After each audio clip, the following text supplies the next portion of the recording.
दरवाजाच्या आतमध्ये आपण आल्यानंतर लगेच दुसरा दरवाजा आहे, त्याची पण सुरक्षितता तुमच्या लक्षात येईल की कमी अंतरावर कमी टर्नवर हा आहे की जेणेकरून इथे कुठलीच तोफ किंवा हत्ती फिरवताना त्याला स्पीड येणार नाही.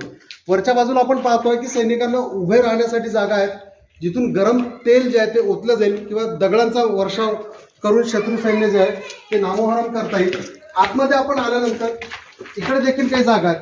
इथे एक तुम्ही रांजणवाजा दगडी एक आपण रचना इथे बघतोय किंवा एक अवशेष बघतोय. पुढे आल्यानंतर पुन्हा तिसऱ्या दरवाजाकडे आपण जातोय. इकडे पण शत्रू सैन्यावर हल्ला करण्यासाठी सैनिकांच्या काही जागा आहेत आणि हा तिसरा दरवाजा इथे आपल्याला दिसेल. याला मृत्यूचा द्वार का म्हणतात किंवा काळा दरवाजा का म्हणतात, काळा कोट का म्हणतात हे तुमच्या लक्षात येईल. किल्ल्यातला अतिशय